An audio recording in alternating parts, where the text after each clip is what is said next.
Good morning students. बेटा पिछली video में आपको मैंने करवाया था, टेक्स्ट बुक क्वेश्चंस करवाए थे, तो वो 4 क्वेश्चंस थे। तो आई होप आपने वो फेयर बुक पे, नोटबुक पे कर लिए होंगे और लर्न भी कर लिए होंगे। नेक्स्ट हमारा इसी टॉपिक का जो मैटर इन अवर सराउंडिंग का जो टॉपिक है वो है can matter change it's state. क्या मैटर जो है अपनी स्टेट को चेंज कर सकता है? बेटा सबसे पहले तो ये बात है, आप सबको पता है कि जो वाटर जो है वो एग्जिस्ट करता है 3 स्टेट्स में। कितनी स्टेट्स में? 3 स्टेट्स में एग्जिस्ट करता है। There are 3 states of matter. अगर हम वाटर की भी बात लेते हैं तो there are 3 states of matter, और वो कौन कौन से हैं? सॉलिड स्टेट है, लिक्विड स्टेट है और गैसियस स्टेट है। देखो सॉलिड स्टेट में क्या आता है? आइस। सॉलिड में क्या आता है? आइस। लिक्विड स्टेट में हमारा आता है वाटर, और गैसियस स्टेट में हमारा आता है वाटर वेपर। क्लियर? अब वही चीज आप देखो कि can matter change it's state. क्या मैटर जो है अपनी स्टेट को चेंज कर सकता है? मीन्स के सॉलिड स्टेट से वो लिक्विड में, लिक्विड से गैसियस स्टेट में, क्या वो चेंज कर सकता है? अब इस चीज को हम यहाँ पे करेंगे, क्लियर करेंगे, फिर आपको पता चलेगा। सॉलिड देखो, सॉलिड को जब हम क्या करते हैं? हीट करते हैं। सॉलिड को क्या करते हैं? हीट करते हैं, तो वो किस में आ जाता है? फॉर्म में, लिक्विड फॉर्म में आ जाता है, लिक्विड स्टेट में आ जाता है। और जब हम लिक्विड को हीट करते हैं तो वो किस में आ जाता है? गैसियस स्टेट में, गैस फॉर्म में आ जाता है। ठीक है। फॉर एग्जाम्पल जैसे मैं आपको बताती हूँ, सॉलिड की हम एग्जाम्पल लेते हैं आइस। आइस को जब हम हीट करते हैं तो वो क्या बन जाती है? वाटर, पानी बन जाता है। और वाटर को जब हम हीट करते हैं तो वो क्या बन जाता है? Water vapour. ठीक है। इट मीन्स जैसे ही हम टेम्परेचर को इंक्रीज करते हैं, इंक्रीज इन टेम्परेचर, तो वो क्या होता है कि from one state to another state में चेंज हो जाता है। आइस से वाटर, वाटर से वाटर वेपर। ये क्लियर हो गया सभी को? और जब टेम्परेचर को हम डिक्रीज करते हैं, डिक्रीज का मतलब ऑन कूलिंग, इंक्रीज का मतलब हीट करना, डिक्रीज का मतलब कूल करना। जब हम कूल करते हैं गैस को, जब हम कूल करते हैं तो वो लिक्विड फॉर्म में आ जाती है, और लिक्विड को जब हम कूल करते हैं तो वो किस में आ जाती है? सॉलिड फॉर्म में आ जाती है। इतना क्लियर हो गया सभी को? पता चल गया कि क्या है? 3 स्टेट्स ऑफ मैटर हैं, सॉलिड, लिक्विड और गैसेस, कैसे हम उनको चेंज करते हैं। अब सेकंड पॉइंट हमारा इसमें आता है effect of change of temperature. क्या है? Effect of change of temperature. ठीक है, कि क्या इफेक्ट्स हैं चेंज ऑफ टेम्परेचर में। ठीक है, इसकी हम एक एक्टिविटी करेंगे। देखो बेटा इसमें क्या है कि हमने एक लिया है बीकर। ये हमने क्या लिया? एक बीकर लिया है। बीकर में हमने क्या डाला है? नॉर्मल आइस डाली हुई है। ठीक है, तो नीचे हमने लगाया है बर्नर। बर्नर किस लिए? इसको हीट करने के लिए। जैसे ही हम क्या करते हैं? बर्नर को ऑन करते हैं, इसको टेम्परेचर प्रोवाइड करते हैं, इसको हीट प्रोवाइड करते हैं। ये हमने लगाया है इसमें थर्मोमीटर। ये क्या है? थर्मोमीटर। किस लिए? किस लिए लगाया है? टेम्परेचर को नोट करने के लिए।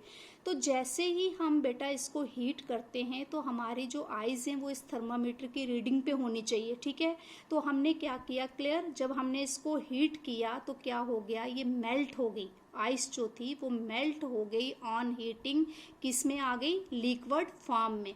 कभी आप घर में भी देखना, अगर आप ठंडे पानी में बर्फ डालते हो तो it will take lot of time to melt, लेकिन अगर आप ल्यूक वार्म वाटर में डालते हो, गर्म पानी में आइस डालते हो, तो वो जल्दी क्या हो जाएगी?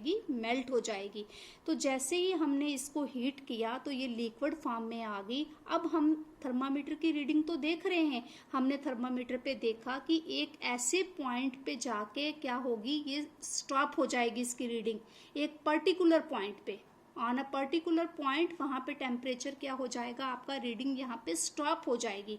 ठीक है, आप यहाँ से रिकॉर्ड कर सकते हो इस रीडिंग को। तो इसमें बेटा क्या है? As the increase in temperature, जैसे कैसे होता है, मतलब क्या चीज इसके अंदर होती है? जब हम इसको हीट करते हैं, जब हम इसको हीट करते हैं तो क्या होता है? टेम्परेचर जो है वो इंक्रीज होता है। कहता है कि जैसे ही टेम्परेचर जो है वो इंक्रीज होता है, as the increase in temperature, तो क्या होता है? काइनेटिक एनर्जी जो है उस पार्टिकल की, पार्टिकल कौन सा हो गया? आइस, इसकी क्या है? काइनेटिक एनर्जी जो है वो भी क्या होती है? इंक्रीजेस। क्या होती है? इंक्रीज होती है। और due to increase in kinetic energy, जैसे ही काइनेटिक एनर्जी इंक्रीज होती है तो ये जो पार्टिकल्स हैं ये आइस के, ये क्या होना शुरू हो जाते हैं? वाइब्रेट होना शुरू हो जाते हैं। और इसकी वाइब्रेशन से क्या होता है कि इनकी स्पीड जो है स्ट्रॉन्ग वाइब्रेशन होती है, मतलब इसमें क्या होती है, ग्रेटर स्पीड के साथ ये जो पार्टिकल्स है start vibrating with greater speed. So due to vibration क्या होता है, दे ब्रेक देयर शेप, वो अपनी शेप को क्या कर लेते हैं, ब्रेक कर लेते हैं, मतलब उनकी शेप जो है टूट जाती है। And leave their fixed position, और जिस पोजीशन पे वो होते हैं उसको भी क्या कर देते हैं, लीव कर देते हैं, वहां से इधर उधर वो हो जाते हैं, ठीक है। एंड स्टार्ट मूविंग फ्रीली, और बीकर में क्या है, वो मूव करना स्टार्ट कर देते हैं फ्रीली, उनकी शेप भी चेंज हो जाती है और उनकी पोजीशन भी चेंज हो जाती है, और वो बीकर में क्या है, कंटिन्यूसली वो फ्रीली क्या हो जाते हैं, मूव होते हैं। फिर क्या होता है, a stage is reached when solid melts and is converted to a liquid. फिर एक ऐसी स्टेज आती है कि सॉलिड जो है, सॉलिड मीन्स आइस जो है वो मेल्ट हो जाती है और लिक्विड फॉर्म में हो जाती है। क्लियर हुआ पॉइंट। कहता है कि जैसे हम इसको इंक्रीज करते हैं टेम्परेचर को, तो ये जो पार्टिकल्स हैं बीकर के अंदर, आइस पार्टिकल्स, ये क्या है, वाइब्रेट होना शुरू हो जाते हैं, और वाइब्रेशन से क्या होता है, इनकी शेप भी चेंज हो जाती है और इनकी पोजीशन भी चेंज हो जाती है, और ये फ्रीली मूव होते हैं और ये लिक्विड फॉर्म में कन्वर्ट हो जाते हैं। क्लियर हो गया। अब देखो इसमें क्या होता है कि the temperature at which a solid melts to become a liquid at the atmospheric pressure is known as melting point. ये आपको पेपर में भी आएगा, व्हाट इज मेल्टिंग पॉइंट, कि मेल्टिंग पॉइंट क्या होता है, ये एक डेफिनेशन है। द टेम्परेचर, वो टेम्परेचर जिस पे सॉलिड जो है मेल्ट हो जाता है, मेल्ट मीन्स वो पिघल जाता है लिक्विड फॉर्म में, बर्फ जो है वो पानी की फॉर्म में आ जाती है, वाटर की फॉर्म में, at the atmospheric pressure is known as melting point. उसको हम क्या कहते हैं, मेल्टिंग पॉइंट कहते हैं। अब देखो मेल्टिंग पॉइंट ऑफ आइस क्या है, 273 केल्विन। क्या है melting point of ice, 273 kelvin, जिसको हम कहते हैं 0 डिग्री सेल्सियस। क्या कहते हैं, 0 डिग्री सेल्सियस, ठीक है। अब इसके बाद ये हमारी एक फर्स्ट डेफिनेशन थी इस टॉपिक की, ये हमारी है सेकंड डेफिनेशन कि फ्यूजन क्या है। ये है temperature at which the solid जो है लिक्विड स्टेट में चेंज होता है। इसमें क्या है, द प्रोसेस ऑफ मेल्टिंग, ये प्रोसेस है जिसमें क्या है, सॉलिड स्टेट जो है लिक्विड स्टेट में कन्वर्ट होती है, उसको हम क्या कहते हैं, फ्यूजन। इसको आप लिखोगे, the process of melting solid state into liquid state is also known as fusion. Clear होगी सेकंड डेफिनेशन भी। अब देखो कहता है कि when a solid melts its temperature remains the same, so where does the heat energy go. कहता है कि जब सॉलिड जो है मेल्ट होता है, यहाँ देखा बेटा आपने एक्टिविटी में सॉलिड जो है वो मेल्ट हो गई, यहाँ पे वाटर फॉर्म में आ गई, लेकिन इसका टेम्परेचर जो था वो जो इसकी टेम्परेचर इसका फिक्स्ड रहा, एक पर्टिकुलर रहा। इसको हीट तो हम अभी भी प्रोवाइड कर रहे हैं, लेकिन इसके टेम्परेचर में कोई इंक्रीज नहीं आ रही है, इसका टेम्परेचर यहाँ से ऊपर नहीं जा रहा है, ये जितना यहाँ पे एक पर्टिकुलर पॉइंट पे ही स्टॉप हो गया है।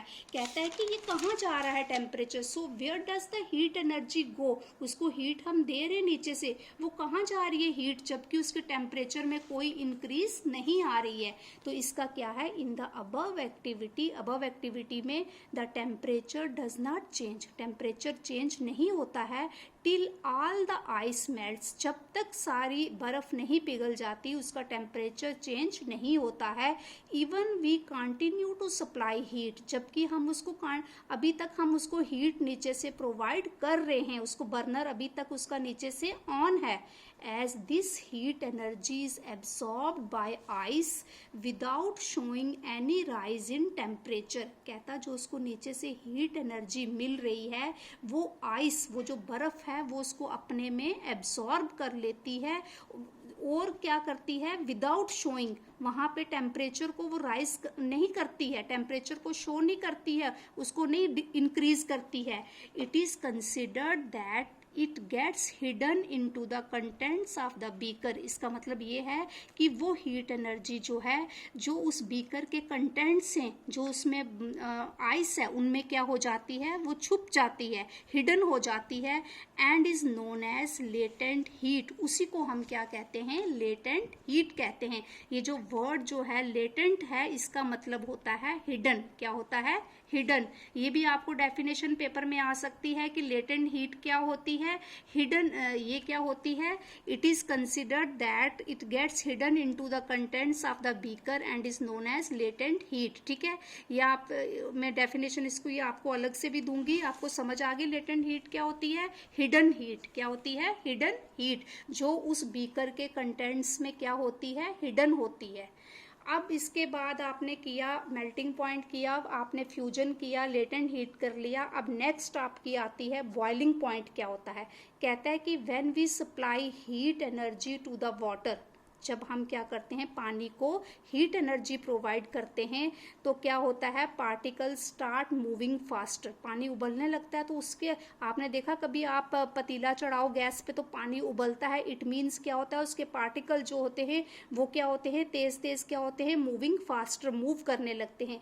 Eight a certain temperature a point is reached when the particles have enough energy to break free from all the forces of attraction. एक स्टेज ऐसी आती है कि वो इतना उबल उबल के पानी बॉयल होके एक स्टेज ऐसी आती है कि उसके पार्टिकल जो होते हैं वो क्या हो जाते हैं, वो ब्रेक हो जाते हैं और वो फ्रीली, उनमें क्या फोर्स ऑफ अट्रैक्शन होती है, वो एक दूसरे से क्या हो जाते हैं, ब्रेक हो जाते हैं। और at this temperature the liquid start changing into gas. आप देखते हो कि पानी जो है वो क्या हो जाता है, आपने पतीला भर के चढ़ाया है तो उबल उबल के पानी जो है वो क्या रह जाता है, बॉयल होके कम हो जाता है और बाकी का वो पानी कहाँ जाता है, वो गैसियस फॉर्म में क्या हो जाता है, इवेपोरेट हो जाता है। ठीक है, the temperature at which a liquid starts boiling at the atmospheric pressure is known as its boiling point. अब ये डेफिनेशन भी आपने कर ली। ये डेफिनेशन कौन सी है आपकी, ये कि बॉइलिंग पॉइंट क्या है, what is boiling point, what is boiling point. कहता है बॉइलिंग पॉइंट क्या है, the temperature at which a liquid starts boiling at the atmospheric pressure is known as its boiling point. Clear, ये clear हो गया। अब देखो यही मैंने थोड़ा सा आपको एक मतलब कि ये इसके थ्रू मैंने आपको डायग्राम के थ्रू थोड़ा इसको क्लियर किया है कि सॉलिड जो है इसको हम क्या करते हैं, जब हम इसको हीट करते हैं, सॉलिड को क्या करते हैं, हीट करते हैं, मीन्स उसमें क्या होता है, मेल्टिंग होती है, फ्यूजन होता है, वो किस फॉर्म में आ जाता है, लिक्विड फॉर्म में। आपने पीछे किया फ्यूजन क्या होता है, मेल्टिंग क्या होती है, उसको हम हीट करते हैं, वो मेल्ट हो जाता है, सॉलिड हो गया आपकी आइस, वो मेल्ट होती है, वो लिक्विड फॉर्म में आती है और उसकी वेपोराइजेशन होती है या बॉइलिंग होती है और वो किस फॉर्म में आती है, गैसियस फॉर्म में आ जाती है। ठीक है, और गैसेस जो हैं जब उसकी कंडेंसेशन होती है वो लिक्विड फॉर्म में आ जाती है और लिक्विड जो है उसकी सॉलिडिफिकेशन होती है वो किस में आ जाता है, सॉलिड फॉर्म में आ जाता है। ठीक है, इसमें हम करेंगे वेपोराइजेशन। आपने बाकी सारी एग्जांपल्स कर ली हैं, सारी डेफिनेशंस कर ली है, फ्यूजन भी आपने कर लिया है, मेल्टिंग भी आपने कर लिया है, बॉइलिंग भी लिख लिया है। अब आप लिखोगे वेपोराइजेशन।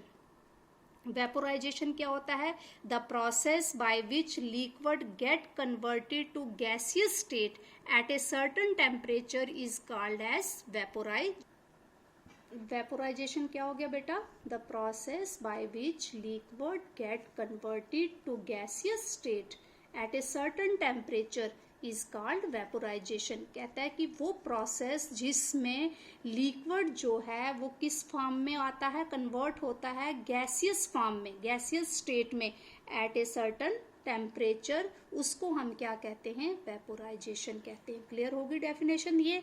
अब मैंने ये चीज आपको एक्सप्लेन नहीं की ऊपर क्योंकि पहले मैंने आपको ये बताया। अब देखो सॉलिड जो है डायरेक्ट जब क्या करता है, गैसियस स्टेट में आता है या गैसियस से डायरेक्ट किस में आता है, सॉलिड स्टेट में अगेन आता है, उसको हम सब्लिमेशन कहते हैं। मीन्स के वो लिक्विड स्टेट में नहीं जाता है, वो किसमें, लिक्विड स्टेट में नहीं जाता है, उसका डायरेक्ट जो है कन्वर्ट होता है वो सॉलिड से गैस में या गैस से सॉलिड में, उसको हम कहते हैं सब्लिमेशन। तो ये मैंने इसकी सब्लिमेशन की नीचे डेफिनेशन लिखी है, the process by which solid get converted to gaseous state or gaseous state get converted to solid state without going to liquid state at a certain temperature is known as sublimation। कहता है sublimation क्या है, जिसमें solid जो है वो direct क्या होता है, गैसियस स्टेट में आता है, या गैसियस स्टेट से डायरेक्ट किस में चेंज होता है, सॉलिड स्टेट में, without going to liquid state. उस प्रोसेस को हम क्या कहते हैं, सब्लिमेशन कहते हैं। तो बेस्ट एग्जांपल ऑफ सब्लिमेशन क्या है, अमोनियम क्लोराइड। कौन सी है, अमोनियम क्लोराइड। अमोनियम क्लोराइड का क्या फार्मूला है, अमोनिया का फार्मूला है NH4 और क्लोराइड का फार्मूला क्या है, Cl। ठीक है, सब्लिमेशन हो गया बेटा क्लियर सभी बच्चों को, ठीक है। और इसकी हमने एग्जांपल देनी है कौन सी, अमोनियम क्लोराइड। अमोनियम क्लोराइड का क्या फार्मूला है, NH4Cl। क्लियर, ठीक है। नेक्स्ट देखो कहता है कि अब हमें क्या हुआ, ये सभी जो हमने किया पीछे उससे हमें क्या हुआ, ये क्लियर हो गया हमें, ठीक है। We infer that the state of matter can be changed into another state by changing the temperature. हमारा क्वेश्चन यही था ना, can we change the state of matter from one state to another. तो यस, इसका answer क्या होगा, yes we can change the state of matter. कैसे change कर सकते हैं वो, by changing the temperature, temperature को चेंज करके। क्लियर हो गया, ठीक है। अब देखो बेटा, जितनी भी सब्सटेंसेस है हमारे चारों ओर, वो क्या होती हैं, उनको हम चेंज कर सकते हैं from one state to another. For example from solid to liquid and from liquid to gas on heating, ठीक है। लेकिन कहता है कि अभी जैसे मैंने पीछे बताया कि कुछ ऐसी भी सम स्टेट्स है जिनको हम डायरेक्टली चेंज करते हैं सॉलिड से गैसियस में, और गैसियस स्टेट से किसमें, अगेन सॉलिड में। और वो मैंने अभी पीछे आपको एग्जांपल बताई, अभी वो कौन सी है, अमोनियम क्लोराइड, जिसका फार्मूला है NH4Cl। इसकी हम एक्टिविटी करेंगे। इसी में एक एग्जाम्पल और है बेटा, कैम्फोर। कैम्फोर क्या होता है, कपूर। उस कपूर होता है, देखा ना आप, कपूर की आपने व्हाइट कलर की ऐसे होती है, ये स्क्वायर शेप भी होती है, इसकी क्या होती है, ऐसे स्क्वायर शेप में होता है, व्हाइट कलर का होता है कैम्फोर, ठीक है। इसको हम क्या करते हैं, जैसे ही हम इसको बर्न करते हैं, हम इसको हीट करते हैं, ये एकदम से क्या हो जाता है, उसमें किस में फॉर्म में आ जाता है, ये गैसियस फॉर्म में आ जाता है। बिल्कुल मतलब कि खत्म हो जाता है, गैसियस फॉर्म में आ जाता है डायरेक्ट। ये लिक्विड में नहीं आता है, डायरेक्ट सॉलिड। कैम्फर जो है वो सॉलिड फॉर्म में है। ये इसको जैसे ही हमने क्या किया, इसको हमने हीट किया, ये डायरेक्ट किस में आ जाता है, गैसियस स्टेट में आ जाता है। किसमें, गैसियस स्टेट में। ये भी देखा होगा बेटा आपने नेप्थलीन बाल, ये जो नेप्थलीन के वाइट वाइट गोले होते हैं ऐसे, जो हम क्या करते हैं अपने बेड बॉक्स में डालते हैं या हम वॉश बेसन में रखते हैं इसको। तो क्या होता है कि जैसे हमने विंटर्स के कपड़े रखे तो हमने उसमें नेप्थलीन बाल रखा, तो नेक्स्ट जब हमने विंटर्स आई आफ्टर 6 मंथ्स, हम देखते हैं कि वो क्या हो जाते हैं, बिल्कुल इतने से होते हैं या तो होते ही नहीं है, वो क्या हो जाते हैं, वो भी क्या हो जाते हैं, गैसिया, वो भी इवेपोरेट हो जाते हैं। तो ठीक है बेटा, ये नेप्थलीन बाल है, तो ये भी व्हाइट कलर का होता है। इसको हम रखते हैं कि कोई कीड़ा वीड़ा ना लगे हमारे कपड़ों में, दीवान में डाल देते हैं, बॉक्सेस में, बेड बॉक्स में, या इसको उसमें वॉश बेसन में रखते हैं, फॉर द फ्रेगनेंस रखते हैं, या कई बार कॉकरोच वगैरह वो भी नहीं आते हैं। तो ये क्या हो जाते हैं कि ये मतलब कि ये जो हम देखेंगे नेक्स्ट काफ़ी देर के बाद, हम जैसे हमने बेड बॉक्स में डाला है, 6 मंथ्स के बाद जब हमने खोलेंगे तो बिल्कुल छोटा सा इतना सा रह गया होगा, तो ये क्या हो जाता है, इवेपोरेट हो जाता है, ये सब लाइम हो जाता है। ठीक है, आगे समझ इस बात की। अब मैं आपको नेक्स्ट, बेटा आप आज इतना ही रखो, थैंक यू। अब मैंने नेक्स्ट आपको ये जो है आपका क्या है, अमोनियम क्लोराइड, ठीक है, इसकी मैंने आपको एक्टिविटी करवानी है, विद डायग्राम करवानी है, आपको बताना है कि कैसे ये मतलब कि सॉलिड, ये सॉलिड से किस में आता है, गैसियस में आता है, एंड अगेन गैसियस से किस में आता है, सॉलिड में आता है। ये मैंने एक्टिविटी के साथ ही आपको समझाना है। ये लिक्विड फॉर्म में नहीं जाता है, direct from solid to gaseous state and from gaseous to again solid state में। ये हम एक्टिविटी के साथ करेंगे। Thank you so much. जो नहीं समझ आया वो मेरे नंबर पे मुझे मैसेज करना। थैंक्स।